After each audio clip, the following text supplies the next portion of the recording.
تو سورہ واقعہ کی تلاوت یقیناً رزق کی فراوانیاں اور رزق کی برکتیں حاصل کرنے کا ایک ذریعہ ہے، اور دروازے کھل جاتے ہیں اگر سورہ واقعہ کی تلاوت تسلسل کے ساتھ کی جائے۔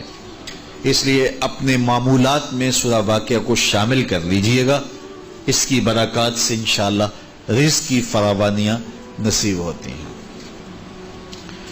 ایک اور ذریعہ رزق کا، اور یہ بہت آسان، شکا رجل الی رسول اللہ دیک المعیشۃ والفقر، حضرت سہل بن سعد الساعدی رضی اللہ تعالی عنہ کی مرویات سے ہے۔ ایک شخص حضور کی خدمت میں حاضر ہوا اور اس نے کہا میں کثیر العیال ہوں، ذرائع آمدن بہت تھوڑے ہیں، میرے لیے کچھ ارشاد فرمائیے۔ بچے زیادہ ہیں، ذرائع آمدنی تھوڑے ہیں، تو میں مفلوق الحال ہوں۔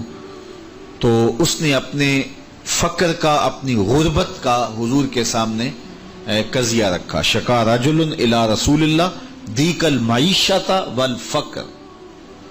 آقا کریم نے اس کو جو وظیفہ بتایا وہ بالکل آسان ہے، آپ سب کو پہلے یاد ہے، لیکن اس پہ عمل کرنے شروع۔ قال اذا دخلت الدار فسلم علی، کہا جب گھر جائے تو گھر میں داخل ہونے لگے تو گھر والوں کو السلام علیکم کہہ دیا کرو۔ یہ وظیفہ شروع کر لو کہ جب بھی گھر جاؤ السلام علیکم۔ اس کے بعد ایک مرتبہ سورہ اخلاص پڑھ دیا کرو، قل هو اللہ احد۔ یہ وظیفہ فرمایا تم نے شروع کر دینا ہے، جب بھی گھر جاؤ السلام علیکم یہ کہہ کے داخل ہو، پھر اس کے بعد قل هو اللہ احد ایک مرتبہ سورہ اخلاص پڑھ دیا کرو۔ اور میرے آقا نے فرمایا کبھی ایسا ہو کہ تو گھر جائے، گھر موجود نہ ہو، اہل خانہ کہیں گئے ہوئے ہوں، تو فرمایا عمل نہیں چھوڑنا، فسلم علیہ، پھر تو مجھے سلام کہنا، پھر تو مجھے سلام کہہ دینا۔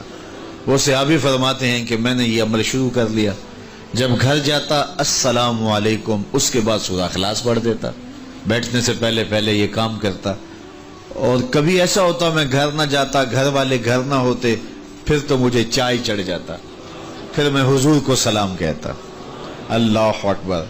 حضرت ملا علی قاری نے شرح شفا میں لکھا ہے، جو حضرت قاضی ایاز مالکی اندلسی علیہ رحمہ نے لکھا ہے شفا میں، کہ جب گھروں کو جاؤ تو حضور کو سلام کرو، تو اس کی شرح میں لکھتے ہیں حضور کو سلام کیوں کرو، تو وہ کہتے ہیں لِأَنَّا رُوحَهُ علیہ السلام موجود فی بیوت المسلمین، اس لیے کہ حضور کی روح کا فیضان مومنین کے گھر میں موجود ہوتا ہے۔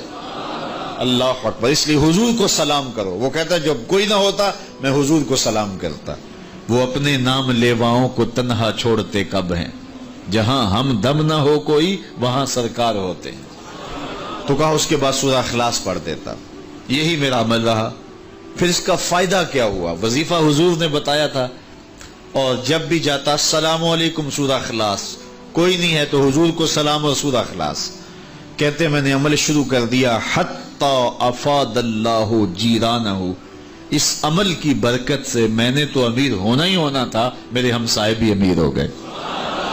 ایسی برکتیں، ایسی رحمتیں اتری کہ میرے ہمسایوں کے ہاں بھی فراوانیوں اور برکتوں کا نزول ہونے لگا۔ اسی طرح رزق کی فراوانی کا ایک اور ذریعہ ہے، اور وہ یہ انفاق فی سبیل اللہ۔ جب اللہ کی راہ میں آپ خرچ کریں گے تو پھر اس سے رزق بڑھتا ہے، جبکہ ہماری عقل و خرد کے فیصلے یہ ہیں کہ مال میں سے کچھ نکالا جائے تو ہمارا ریاضی اور حساب یہی کہتا ہے کہ کچھ کم ہوتا ہے، ہمارے کیلکولیٹر کا نتیجہ بھی یہی ہے، ہمارا اکاؤنٹنٹ بھی یہی کہتا ہے کہ اتنے نکال دو گے تو باقی اتنے بچیں گے۔ Subscribe now and press the bell icon. Never miss an update.